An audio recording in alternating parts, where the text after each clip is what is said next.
بسم اللہ الرحمن الرحیم نحمده ونصلی ونسلم علی رسولہ الکریم اما بعد۔ الاشباح والنظائر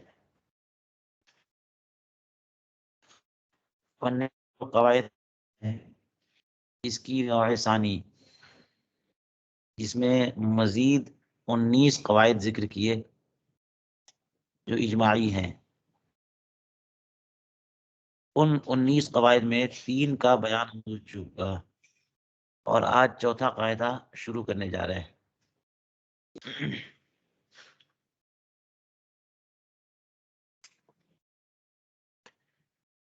چوتھا قاعدہ کیا ہے؟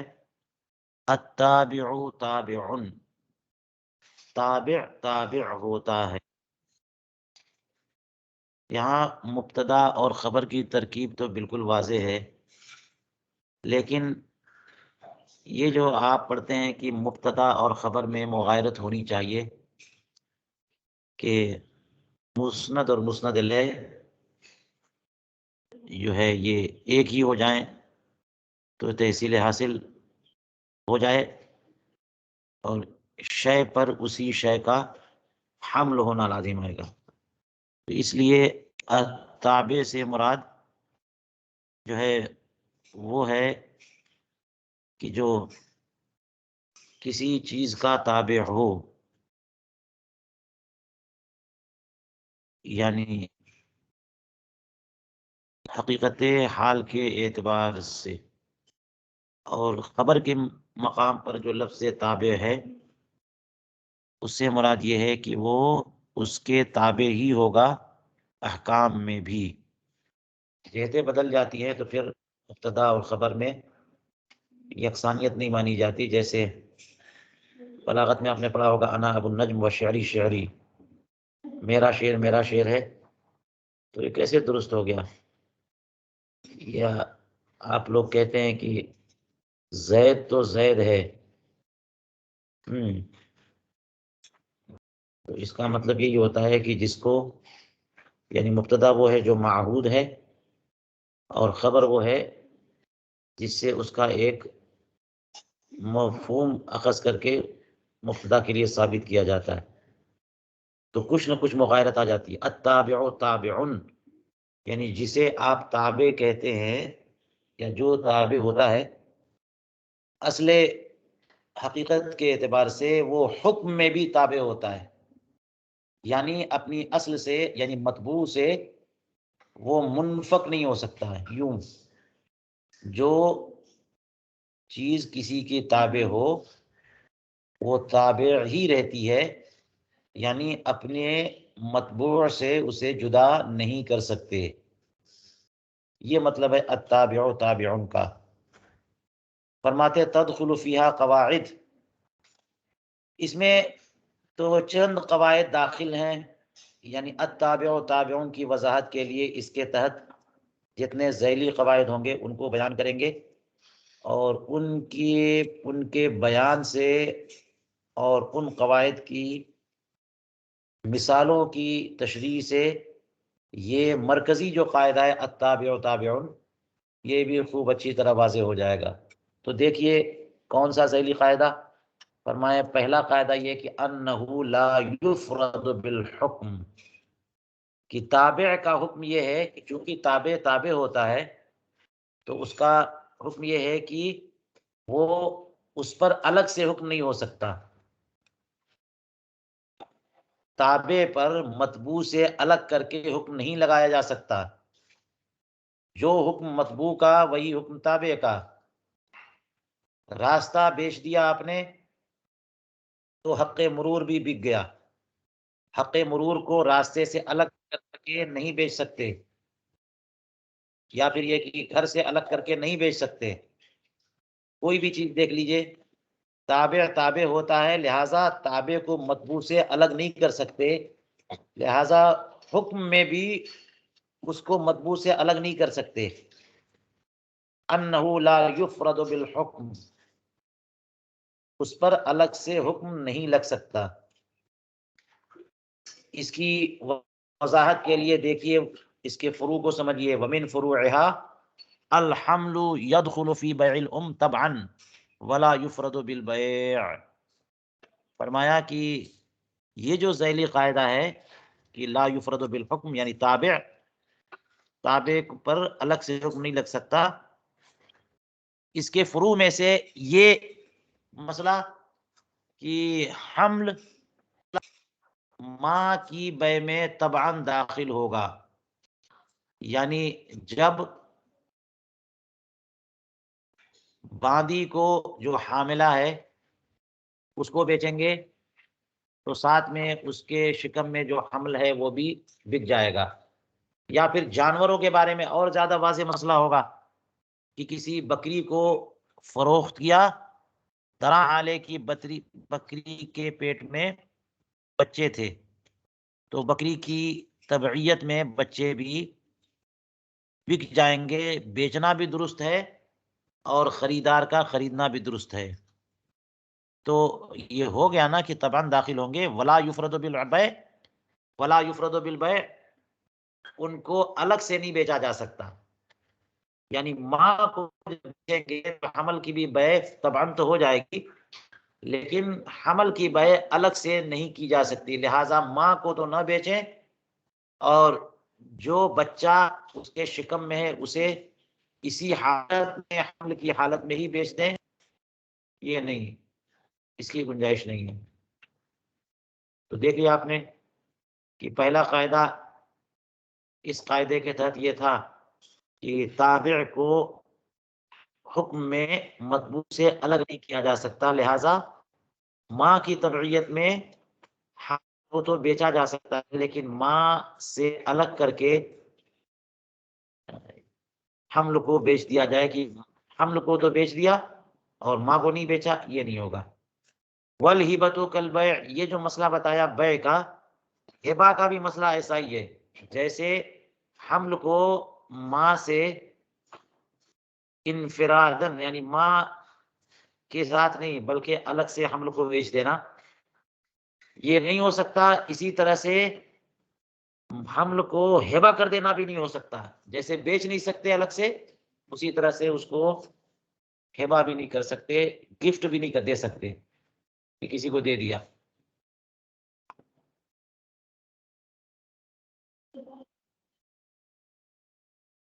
فرماتے ومنها الشرب والطریق يدخلان في بيع الارض طبعا ولا يفردان بالبيع على الاظهر. دوسری فرع دیکھ لیجئے اس ذیلی قاعدے کی. فرمایا کہ شرب جو پانی کی باری ہوتی ہے، کسی بندے نے کھیت خریدا تو وہاں پہ ٹیوب ویل لگا ہوا ہو اور میڑیاں بنی ہو، پانی آ رہا ہو تو پانی کی باری خریدی جاتی ہے. اور یہ طبعاً ہے، کھیت آپ خرید رہے ہیں، کھیت ہے تو پانی کی باری بھی خریدیے. اور یعنی زمین کے جس ٹکڑے پہ پانی بہ رہا ہو اس ٹکڑے کو نہیں خریدنا ہے بلکہ صرف پانی کا جو حصہ ہے وہ خریدنا، پانی کی باری. تو اصل میں یہ تو تابع ہے اور وہ زمین کا ٹکڑا مطبوع ہے، تو کیا مطبوع کے بغیر خالی تابع کو الگ کر کے بیچا جا سکتا ہے؟ یوں ہی راستہ، اور راستے سے مراد یہاں پر حق مرور، کیونکہ راستہ تو زمین کا ایک ٹکڑا ہے نا. کوئی بیچے تو بیچنا درست ہے، خریدے تو خریدنا درست ہے. یہاں مراد ہے حق مرور، راستے کا حق بیچنا. تو فرماتے ہیں کہ اسم کا بھی معاملہ وہی ہے کہ راستے کے بغیر صرف حق مرور بیچنا، تو راستہ مطبوع ہے اور اس پر گزرنے کا جو حق ہے وہ تابع ہے.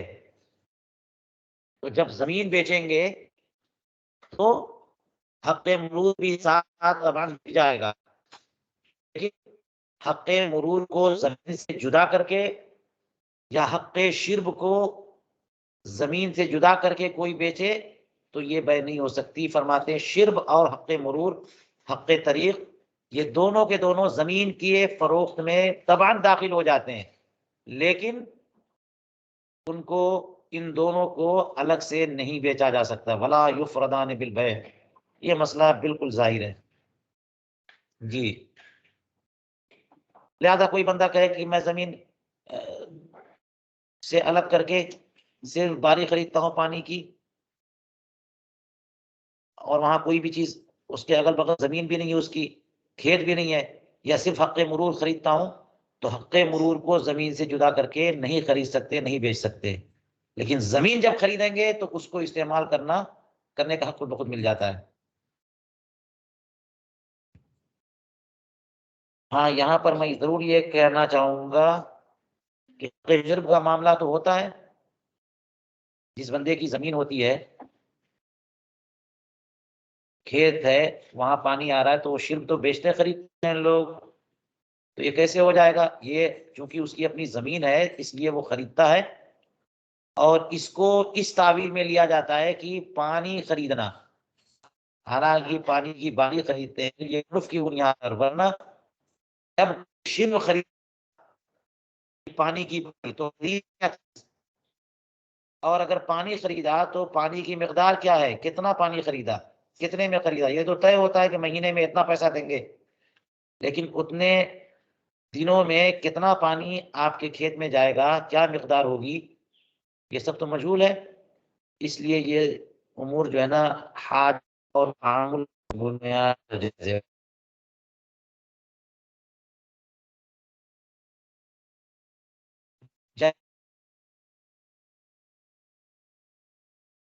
کی کسی کا کھیت بھی نہیں ہے، یعنی بندے کا کھیت بھی نہیں ہے، اور پھر بھی وہ زمین سے جدا صرف حق شرب خرید رہا ہے، یا زمین سے جدا صرف حق مرور خرید رہا ہے، یہ نہیں ہو سکتا. تیسری فرع دیکھیے، لا کفارت فی قتل الحمل، کہ حمل کے قتل کر دینے میں کوئی کفارہ نہیں ہے. یعنی اس سے بھی مراد جیسا کہ میں نے سمجھا، جانور کے شکم میں جو بچہ پرورش پا رہا ہے وہ ہے کہ اگر کوئی بکری مثال کے طور پر حاملہ ہے اور اس کے شکم میں بچہ پرورش پا رہا ہے، اس کو کسی طرح سے قتل کر دیا جائے، مار دیا جائے، تو اس پر کوئی کفارہ نہیں ہے.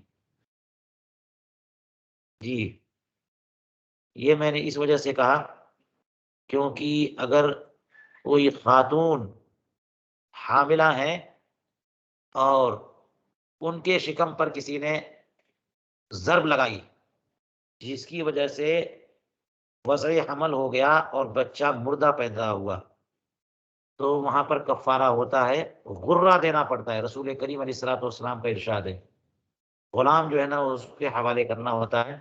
یہ مسئلہ آگے آ بھی رہا ہے. تو اگر انسان کے بارے میں ہے تو اس کی تعویل یہ کی جائے گی کہ قتل حمل میں کفارہ نہیں ہے.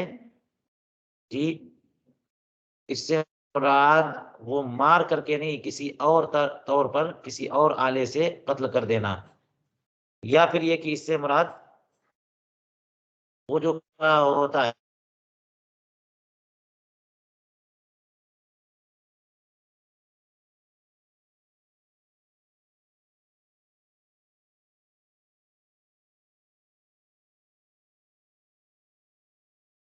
یعنی حضور پوری آواز جو نہیں آ دیکھ لی رہی. جاتی ہے. حضور آواز کٹ گئی ہے. جی بہت زیادہ کر رہی آواز ہے. کٹ رہی ہے. جی حضور نہیں آئی تھی آواز.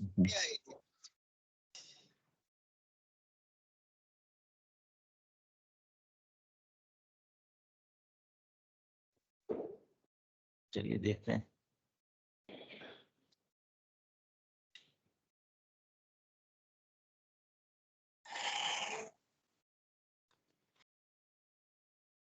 تو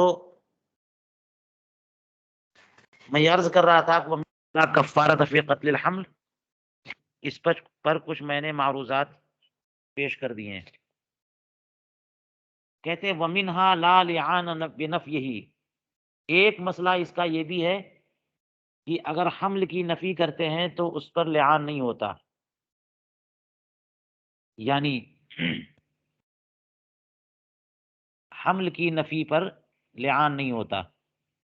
بات یہ چل رہی ہے کہ تابع پر الگ سے حکم نہیں لگایا جا سکتا مطبوع سے جدا کر کے. لہذا ایک خاتون حاملہ ہیں اور ان کے شکم میں حمل ہے، کسی نے ان کے حمل کا انکار کر دیا تو اس خاتون پر لعان نہیں ہوگا. لعان تو ہوتا ہے خاتون پر زنا کی تہمت لگانے سے، یعنی اپنی زوجہ پر لعان کا الزام دینے، زنا کا الزام دینے سے. آپ نے قدوری شریف میں لعان کا بیان پڑھا ہے، اس میں یہ بھی ہے کہ اگر اپنی زوجہ سے بچہ پیدا ہوا اور اس بچے کے نسب کا بھی انکار کر دیا تب بھی لعان ہے. لیکن ساتھ میں وہاں یہ بھی ہے کہ اگر حمل کا انکار کیا کہ یہ حمل جو تمہارے شکم میں ہے وہ مجھ سے نہیں ہے تو لعان نہیں ہے. اس کی وجہ یہ بیان فرمائی کیونکہ ان کی زوجہ جو ہے وہ امید سے ہیں. یہ تو آثار اور علامتوں کی بنیاد پہ لوگ کہتے ہیں نا، جو چیز ہے وہ تو نگاہوں سے اوجھل ہے، غائب ہے، اور جب بچہ پیدا ہوگا تب یہ بات کنفرم ہوگی کہ واقعتاً خاتون کے شکم میں بچہ پرورش پا رہا تھا. کبھی کبھی ایسا ہوتا ہے کہ کسی نے سمجھ لیا کہ خاتون امید سے ہیں، حالانکہ کوئی ایسی بات نہیں تھی، تو اور وہ بچہ زندہ ہے بھی کہ نہیں ہے وغیرہ وغیرہ. اس لیے ایسے الزام پر لعان نہیں ہے جس کے متعلق 100% یقین نہ ہو کہ وہ چیز ہے وہاں پہ. اس لیے فرمایا کہ حمل کی نفی سے لعان نہیں ہے.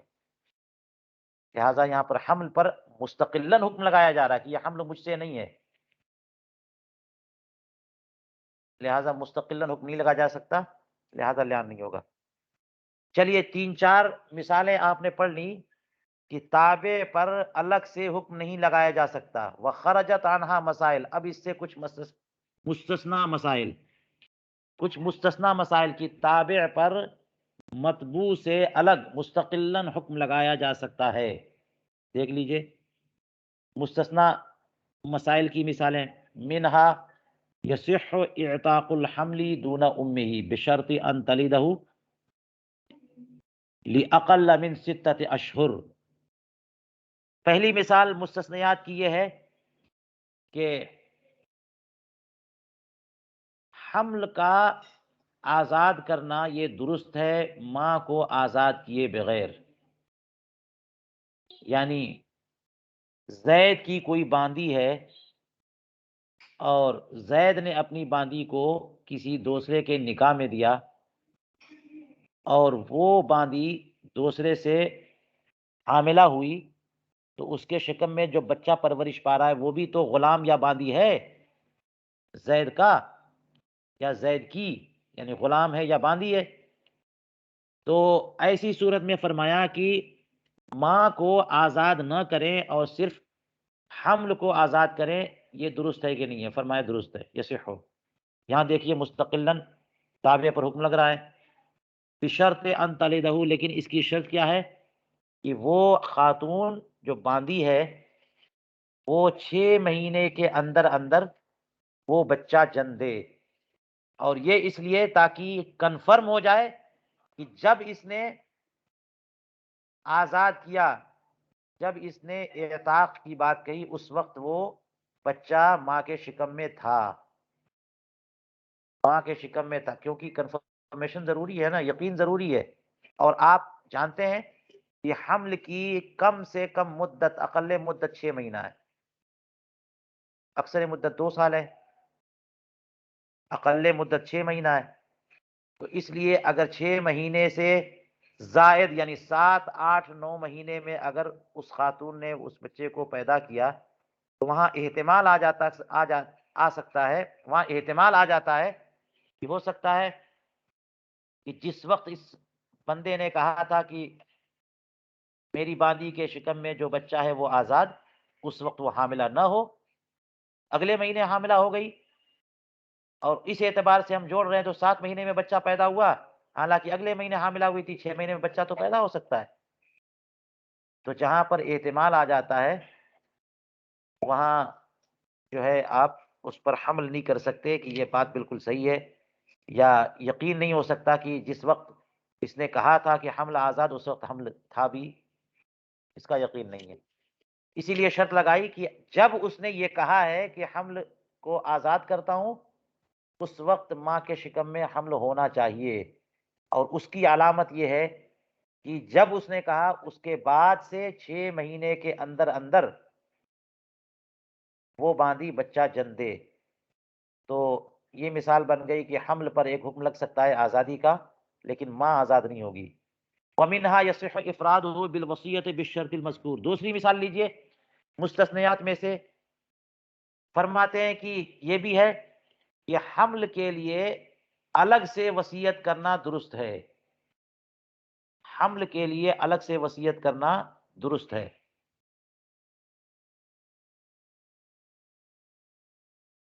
حمل کے لیے نہیں ہے، حمل کی وصیت کرنا. افرادہ بالوصیتی، یہ موسیٰ بہی ہے. موسیٰ بہی جس چیز کی آپ کسی کے لیے وصیت کرتے ہیں.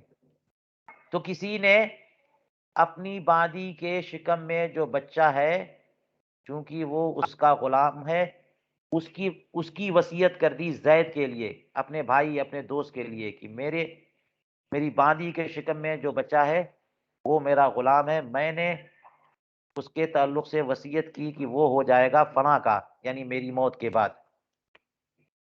تو باندی کے بارے میں وصیت نہیں کی، یعنی باندی کی وصیت نہیں کی، باندی کے شکم میں جو بچہ ہے اس کی وصیت کی. تو یہ وصیت درست ہو جائے گی بشرط مذکور شرط کے ساتھ، کہ جس وقت اس نے یہ وصیت کی ہے اس وقت وہ باندی امید سے رہی ہو. اس کی علامت یا اس کا ثبوت یہ ہوگا کہ 6 مہینے کے اندر اندر وہ بچہ جن دے تب. اگلی مثال لیجئے مستثنیات میں سے. وَمِنْهَا يَصِحُّ الْإِيصَاءُ لَهُ وَلَوْ حَمْلَ دَابَّةٍ.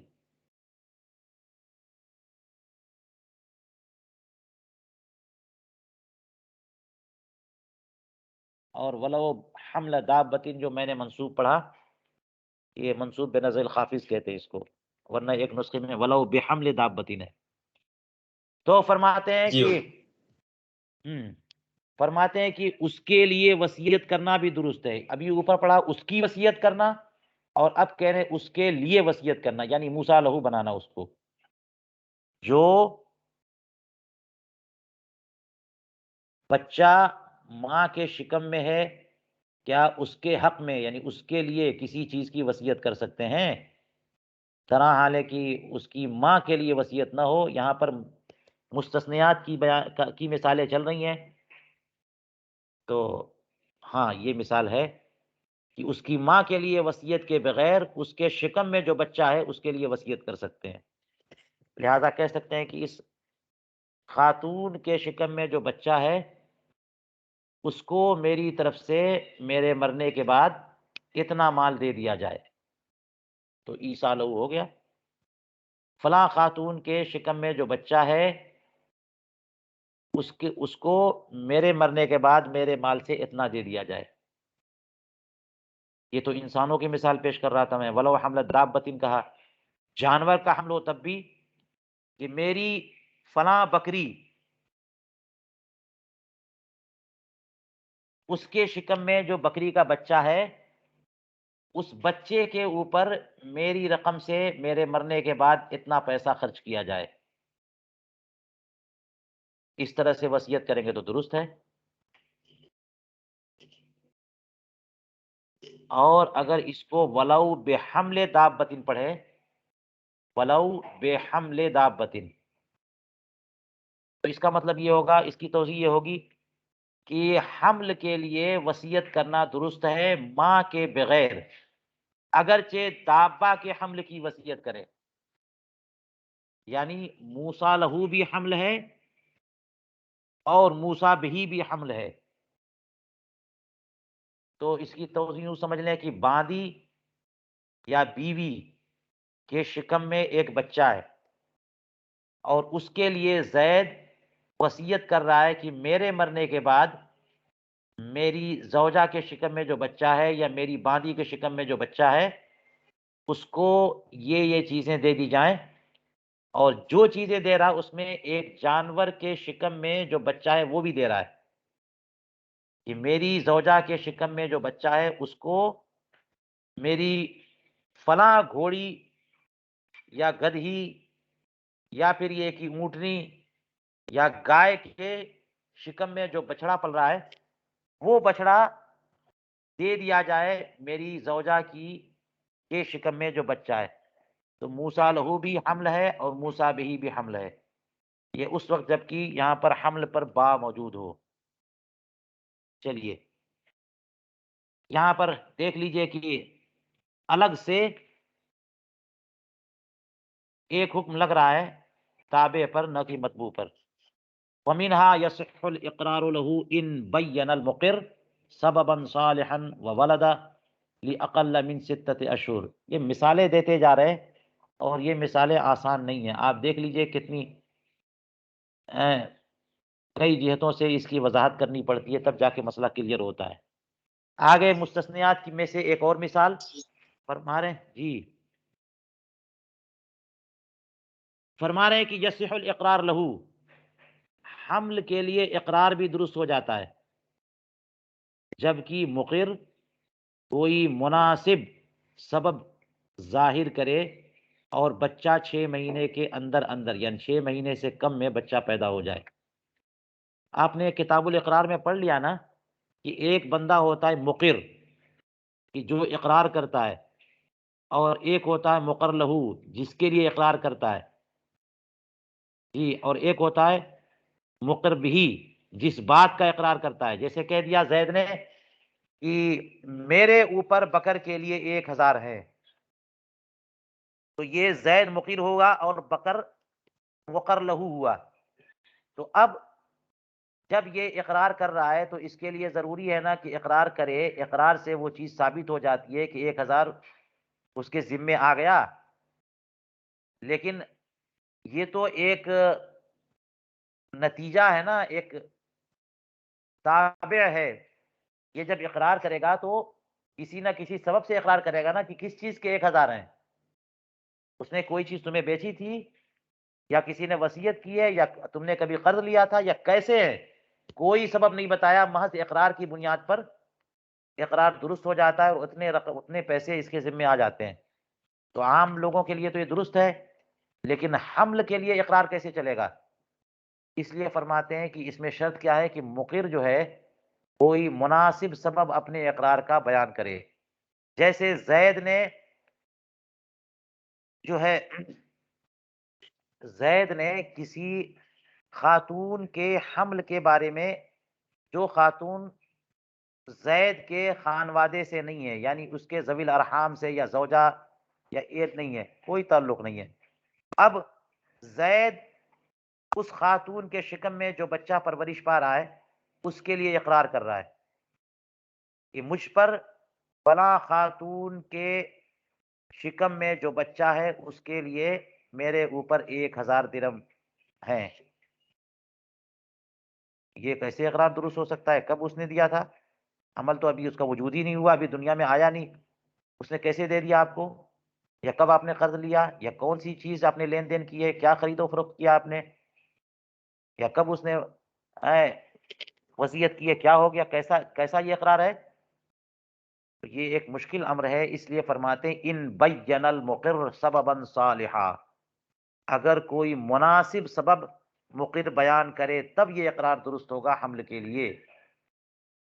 اور مناسب سبب کیا ہو سکتا ہے آپ حضرات غور کریے، مجھے یہ سمجھ میں آتا ہے کہ زید جو کسی خاتون کے حمل کے لیے اقرار کر رہا ہے اس کا مناسب سبب مثال کے طور پر یہ ہو کہ وہ یہ کہے کہ میرے فلاں دوست نے یا میرے بھائی نے مجھے وصیت کی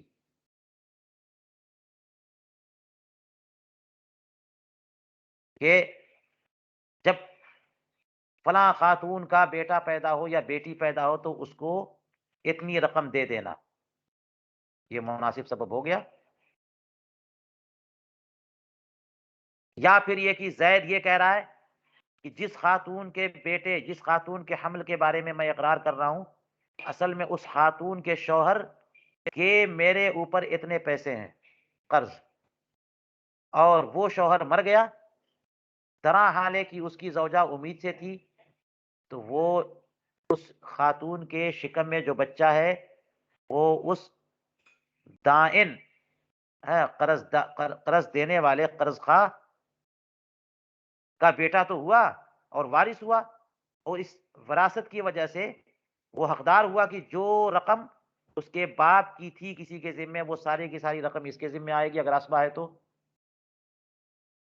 یہ مناسب سبب ہو سکتا ہے کہ مقر نے کسی خاتون کے حمل کے لیے اقرار کیا اور مناسب سبب ذکر کیا، اور وہ بچہ اس اقرار کے 6 مہینے کے اندر اندر پیدا ہو گیا، تو یہ اقرار درست ہے۔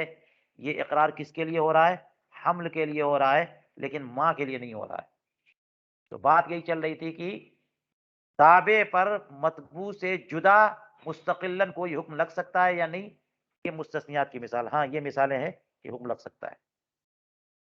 اور چلیے فرماتے وَمِنْهَا أَنَّهُ يَرِثُ بِشَرْطِ وِلَادَتِهِ حَيًّا، مستثنیات میں سے ایک اور مثال کہ حمل کے لیے منفرداً حکم تو نہیں ہو سکتا، لیکن فرمایا کہ اگر بچہ زندہ پیدا ہو جائے تو وارث ہوگا، بچہ زندہ پیدا ہو جائے تو وارث ہوگا۔ دیکھ لیجئے،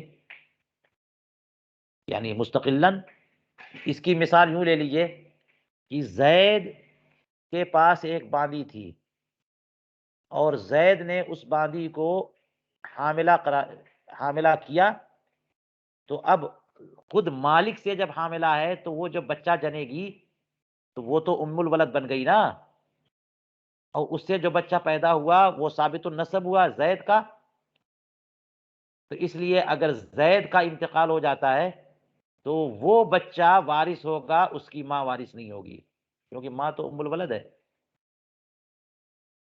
ہاں یہ ہے کہ اس کے بعد آزاد ہو جائے گی۔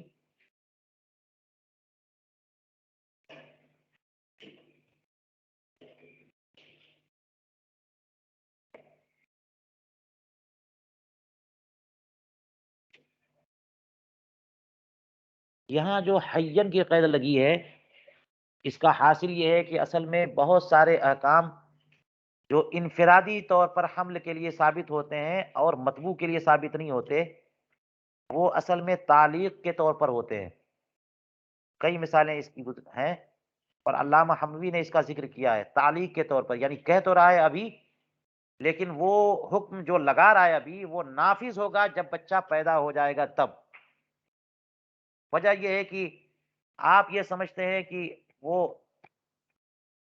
مادہ جانور یا وہ خاتون امید سے ہیں، یہ تو علامتوں سے ہے، حقیقت حال کو تو کا تو پتہ نہیں ہے، اور یہ بھی پتہ نہیں ہے کہ وہ زندہ ہے کہ نہیں ہے بچہ اندر، اس لیے فرمایا کہ جب وہ پیدا ہو جائے اور باحیات ہو تب وہ حکم نافذ ہوگا۔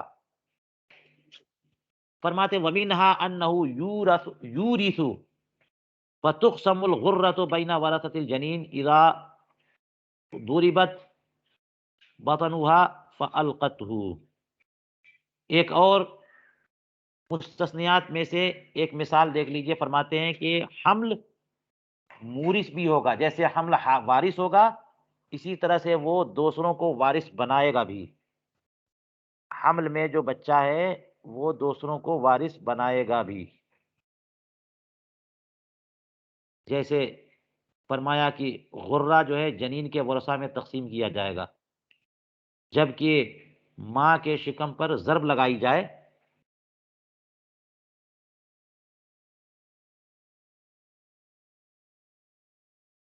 اور ماں اپنے حمل کو گرا دے فَأَلْقَتْهُ۔ یہ مثال بتائی، کوئی خاتون حاملہ ہیں اور ان کے شکم پر کسی نے حملہ کیا اور ایسی ضرب لگائی کہ وہ بچہ ضائع ہو گیا، تو اس کا جرمانہ کیا ہے، اس کا کفارہ کیا ہے کہ غرہ دینا پڑے گا۔ غرہ سے مراد یہ ہے کہ ایک غلام ان کے حوالے کرنا ہوگا، تو جو غلام حوالے کیا جائے گا وہ اب کیا ہوگا، تو فرماتے کہ جو جنین جو بچہ پیدا ہوا مردہ پیدا ہوا وہ اس کے وارثین کے درمیان تقسیم کر دیا جائے گا۔ دیکھ لیجئے، جنین وارث بنا رہا ہے کہ نہیں بنا رہا ہے؟ جو بچہ حمل ہے، حمل کی صورت میں ہے، جنین ہے، وہ دوسروں کو وارث بنا رہا ہے، تو فرماتے ہیں وارث ہوتا بھی ہے اور وارث بناتا بھی ہے۔ وَمِنْهَا يَصِحُ الْإِقْرَارُ بِهِ وَإِن لَّمْ يُبَيِّن لَهُ سبباً اذا جاءت به لاقل للمدة في الآدمی وفي مدة يتصور عند اہل الخبرة في البہائم۔ ایک اور استثنائی مثال لیجئے، فرماتے اقرار بھی درست ہے، یعنی حمل کا اقرار کرنا۔ حمل کے لیے اقرار کی بات ابھی پڑھی تھی آپ نے، حمل کے لیے اقرار کرنا، یہاں پر کہتے ہیں حمل کا اقرار کرنا۔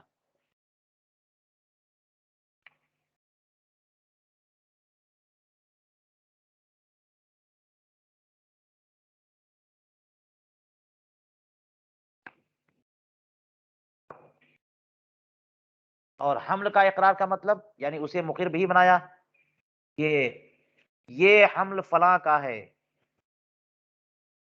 یا اس جانور کے شکم میں جو بچہ ہے یہ فلاں کا ہے، یا اس خاتون یا میری باندی کے شکم میں جو بچہ ہے وہ فلاں کا ہے۔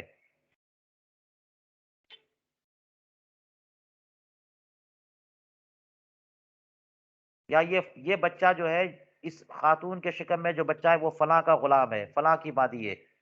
اس طرح سے کوئی اگر اقرار کرے گا تو یہ اقرار بھی درست ہے، اگرچہ اس کے لیے مناسب سبب نہ بیان کیا۔ وَإِن لَّمْ يُبَيِّن لَّهُ سبباً، کوئی سبب بیان نہیں کیا مگر صرف اقرار کر لیا تو یہ اقرار بھی درست ہے۔ تو اقرار حمل کا ہو رہا ہے، مطبوع کا نہیں ہو رہا ہے، مطبوع سے جدا صرف حمل کا اقرار، یہ درست ہے۔ لیکن اس کے لیے شرط کیا ہے کہ وہ بچہ پیدا ہو مدت حمل، اقل مدت حمل کے اندر جو 6 مہینہ ہے انسانوں میں، اور جانوروں میں کیا ہے؟ فرماتے وفی مدتن، ایسی مدت کے دوران پیدا ہو جائے کہ جو تجربہ کار لوگوں میں وہ مدت اس جانور کے حمل کی مانی جاتی ہے۔ جو جانوروں کے حمل کے ماہرین ہوتے ہیں، اہل الخبرہ، جو ماہرین ہے، تجربہ رکھتے ہیں، وہ جو مدت بتائیں، اس مدت کے دوران وہ جانور پیدا ہو جائے، جانور جو ہے بچہ جن دے، تو اس کا اقرار بھی درست ہو جائے گا۔ آگے چلیے کہتے ہیں وَمِنْهَا صِحَّةُ تَدْبِيرِهِ، حمل کو مدبر بنانا بھی درست ہے۔ حمل کو مدبر بنانا یعنی زید کی باندی کسی اور کے نکاح میں تھی، وہ اپنے شوہر سے حاملہ ہوئی، بچہ اس کے شکم میں موجود ہے، وہ بچہ زید کا غلام ہوا، اور جبکہ وہ بچہ اپنی ماں کے شکم میں ہے، زید اس کو مدبر بنا رہا ہے۔ بنا سکتا ہے کہ نہیں؟ بالکل بنا سکتا ہے، صحت و تدبیر ہی۔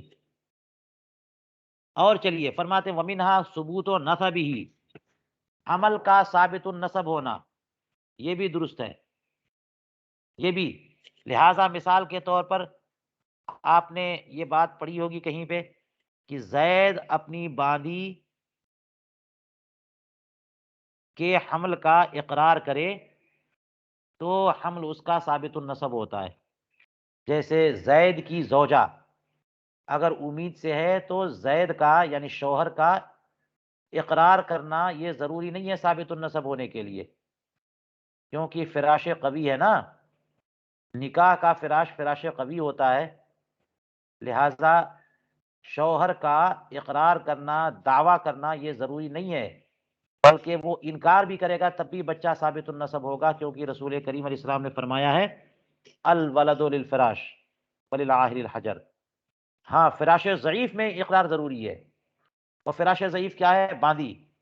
باندی اگر زید سے حاملہ ہو گئی تو صرف حمل ہو جانا ثبوت نسب کے لیے کافی نہیں ہے، جب تک کہ مالک جو ہے اقرار نہ کرے، یہ نہ کہے کہ یہ بچہ مجھ سے ہے۔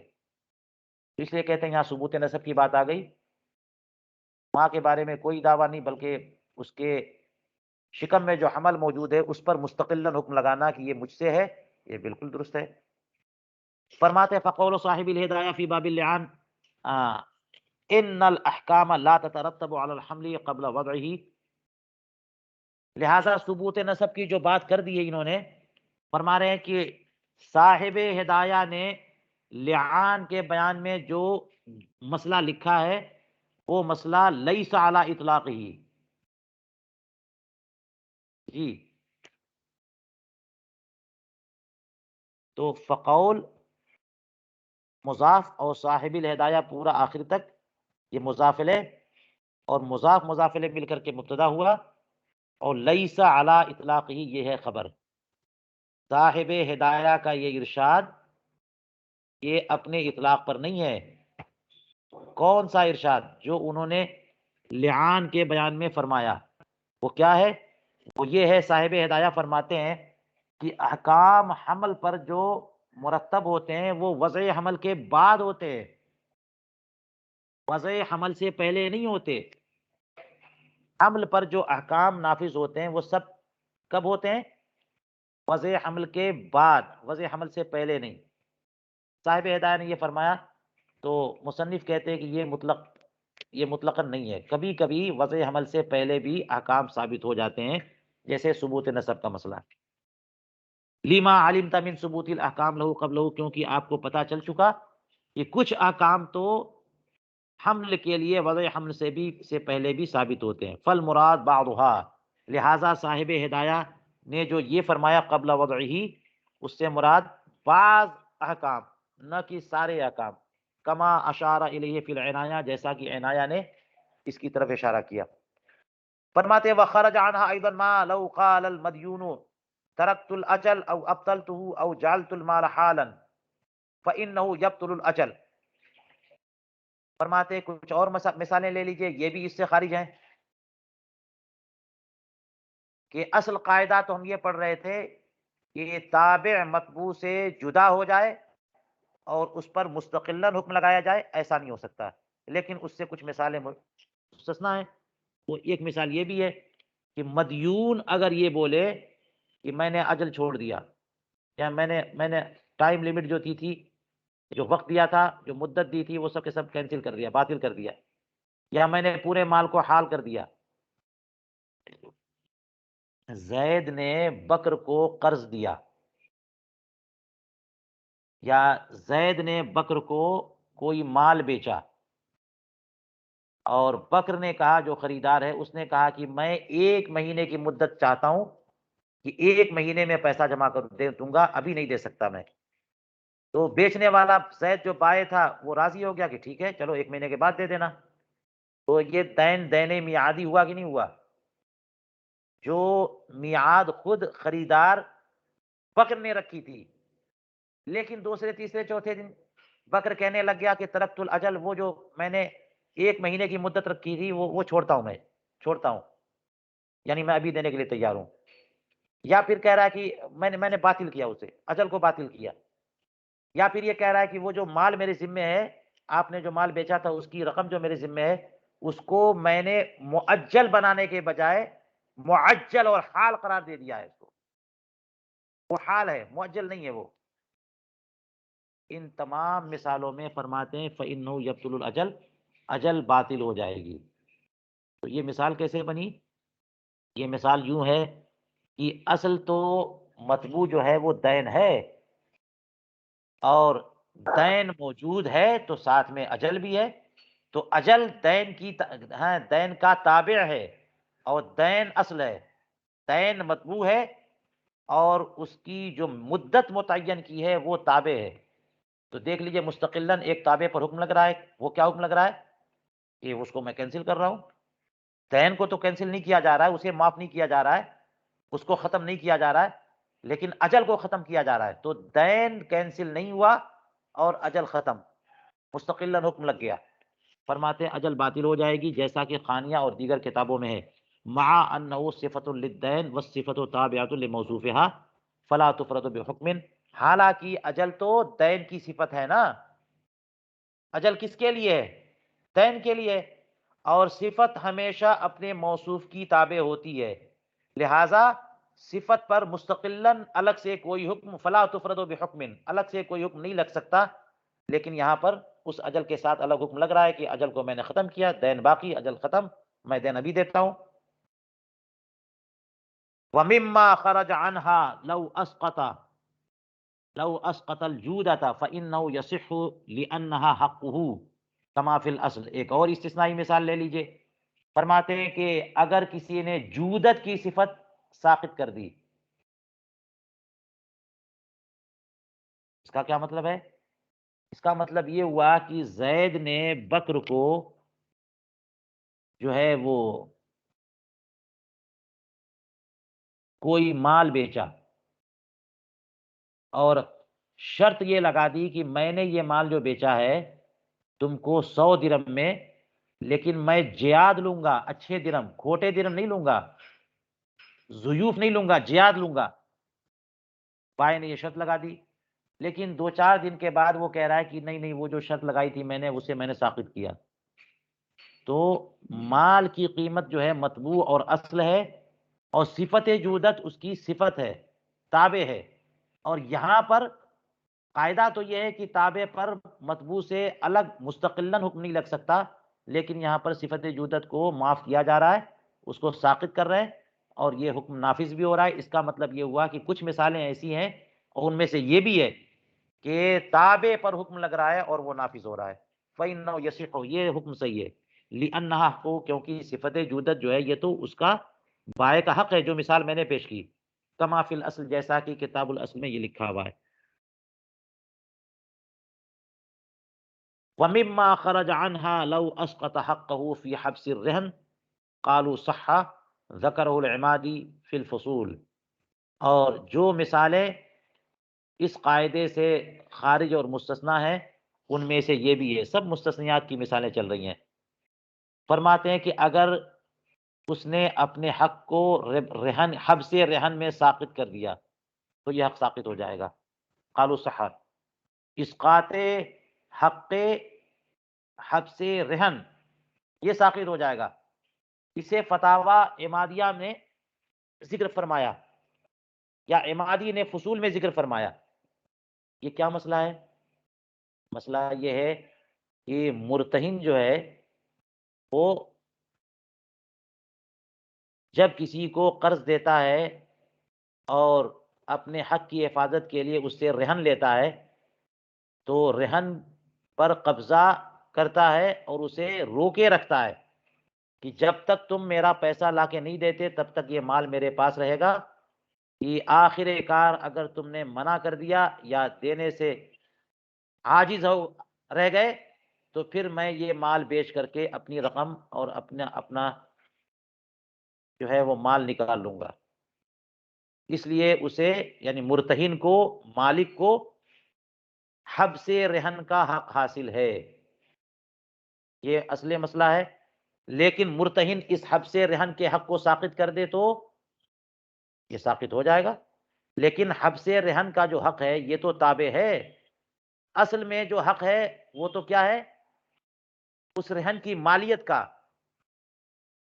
اس رہن کی مالیت کا یا جو قرض ہے وہ.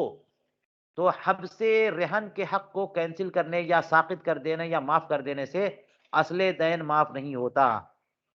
مطبوع معاف نہیں ہے لیکن تابع معاف ہے. اور چلیے فرماتے وَمِنْهَا الْكَفِيلُ لَوْ أَبْرَأَهُ الطَّالِبُ صَحَّ مع ان الرہن والکفیل تابعان للدین وهو باق. یہ بھی مثال لے لیجئے. کفالت کے بیان میں آپ نے پڑھ لیا. اب دیکھیے یہ سب ایک ایک مثال بیان کرتے جاتے لیکن مستقل باب سے متعلق ہوتے ہیں اور اس کے لیے ان ابواب کی بحثوں کو ذہن میں رکھنا ضروری ہوتا ہے. کفالت کے بیان میں آپ نے پڑھ لیا ہوگا. کیا کہہ رہے ہیں کہ کفیل یہ بھی ایک مثال ہے. لو ابرأہ الطالب صح، اگر طالب کفیل کو کفالت سے بری کر دے تو یہ ابرا بھی درست ہے. مع ان الرہن والکفیل تابعان، حالانکہ رہن اور کفیل یہ دونوں کے دونوں دین کے تابع ہیں اور دین تو ابھی بھی باقی ہے. وہو باقی. اس کی مثال کفیل کی مثال لے لیجئے.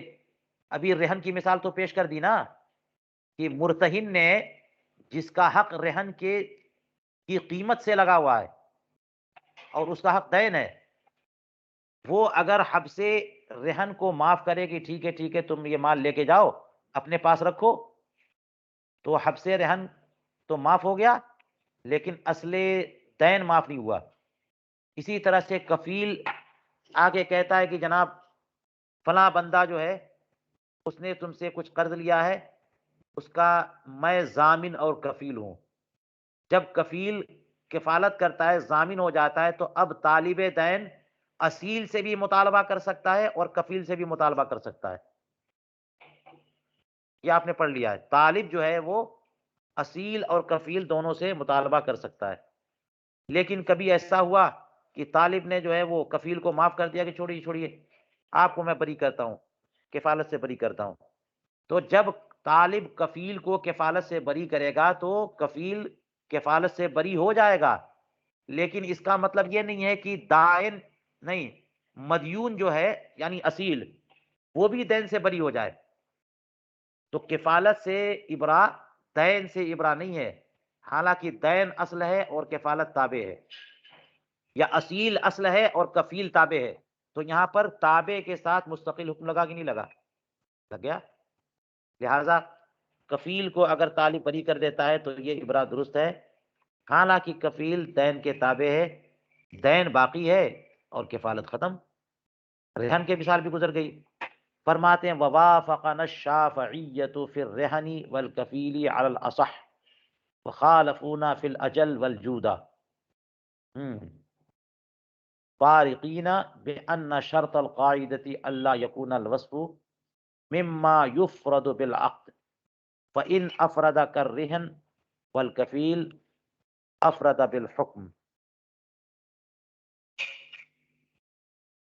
مجہول پڑھیے فَإِنْ أُفْرِدَ كَالرِّهْنِ وَالْكَفِيلِ أُفْرِدَ بِالْحُكْمِ.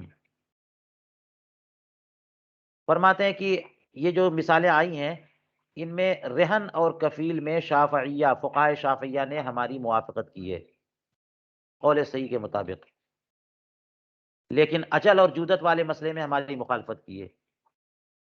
دیکھ لیجیے یہاں 4 مثالیں گزری ہیں. یہاں ابھی یہ جو پڑھ رہے ہیں کفیل اور رہن والی مسئلہ، کفالت اور رہن والا مسئلہ، ہم نے کہا کہ کفیل کو طالب اگر کفالت سے معذور قرار دے دے، بری قرار دے دے تو یہ ابرا درست ہے، لیکن دین معاف نہیں ہوگا.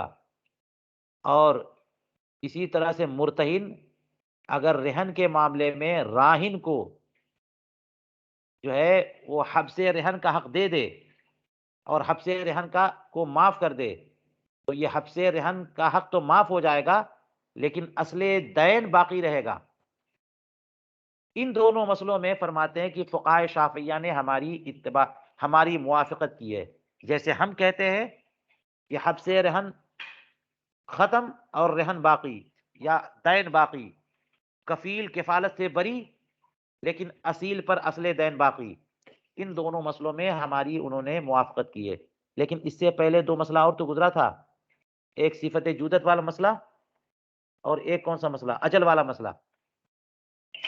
کہ اگر مدیون نے خود ہی اجل کو معاف کر دیا تو اجل معاف یعنی اجل ختم اور اب وہ دین حال ہو گیا. اسی طرح سے اگر طالب نے خود ہی صفت جودت کو معاف کر دیا تو صفت جودت معاف ہو گئی اور اصل جو دراہم ہیں ان کی ادائیگی ذمے میں باقی. ان 2 مسئلوں میں شافعی فقہ نے ہماری موافقت نہیں فرمائی، اسی لیے کہتے ہیں وخالفونا فی الاجل والجودہ. دیکھ لیجئے کیا کہہ رہے ہیں، وخالفونا فی الاجل والجودہ. تو ہمارے نزدیک تو سب میں یہ نافذ ہے، اجل معاف کیا دین معاف نہیں ہوگا اور اجل معاف ہو جائے گی، جودہ معاف کیا اصل دراہم معاف نہیں ہوں گے اور صفت جودت معاف ہو جائے گی. کفالت کو ختم کیا معاف کیا تو کفالت ختم لیکن اصل رقم باقی رہ جائے گی. رہن میں حبس رہن کا حق ختم کیا تو وہ ختم لیکن اصل دین باقی رہ جائے گا. تو ان 4 مثالوں میں کہتے ہیں کہ تابع پر نہ الگ سے حکم لگ جاتا ہے. فقہائے شافعیہ نے ہمارے ساتھ اتفاق اگر کیا ہے تو رہن اور کفالت میں کیا ہے، اجل اور جودت میں نہیں کیا ہے. تو وہ کس بنیاد پر ان دونوں میں فرق کرتے ہیں؟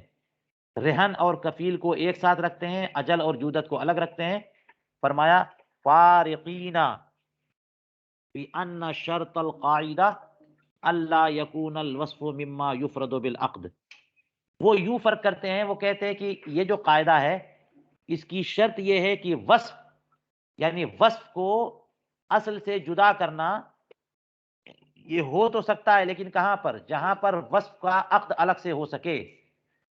مما یفرد بالعقد، جہاں پر وصف کا عقد یعنی وصف کے متعلق لین دین کا معاملہ یہ سب جو ہے الگ سے ہوتا ہو. اگر الگ سے ہوتا ہے فَإِنْ أُفْرِدَ کر رہن والکفیل، جیسے رہن اور کفیل والا مسئلہ. دیکھیے دین جو ہے دائن دین دیتا ہے، مدیون دین لیتا ہے، یہ ایک عقد ہو گیا. اس کے بعد دائن جو ہے وہ مدیون سے کوئی مال رہن کے طور پر رکھتا ہے، تو وہ اس معاملے میں مرتہن ہو گیا، وہ راہن ہو گیا. تو رہن اور دین یہ دو الگ الگ چیزیں ہیں. اسی طرح سے کفالت میں دیکھ لیجئے، یہ اصل تو دین ہے لیکن کفالت کا معاملہ الگ سے ہوتا ہے، اس کا عقد الگ ہوتا ہے.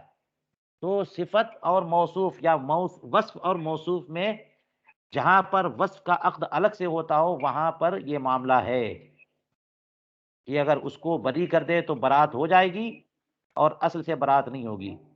فرمایا اگر اس کو الگ سے کیا جاتا ہو جیسے رہن اور کفیل میں تو افرد بالحکم، تو وہاں مستقلاً الگ سے اس پر حکم بھی لگ سکتا ہے. چلیے یہیں پر میں اپنا درس روکتا ہوں. بڑی دقیق بحثیں ہیں یہ، ان کو ذہن میں رکھنا ضروری ہے. بہت ممکن ہے کہ آپ حضرات کو کوئی مثال سمجھ میں نہ آئی ہو اور مزید توضیح کی ضرورت ہو. وقت ہو چکا لیکن آپ حضرات پوچھ سکتے ہیں. فرمائیے. السلام علیکم ورحمۃ اللہ وبرکاتہ.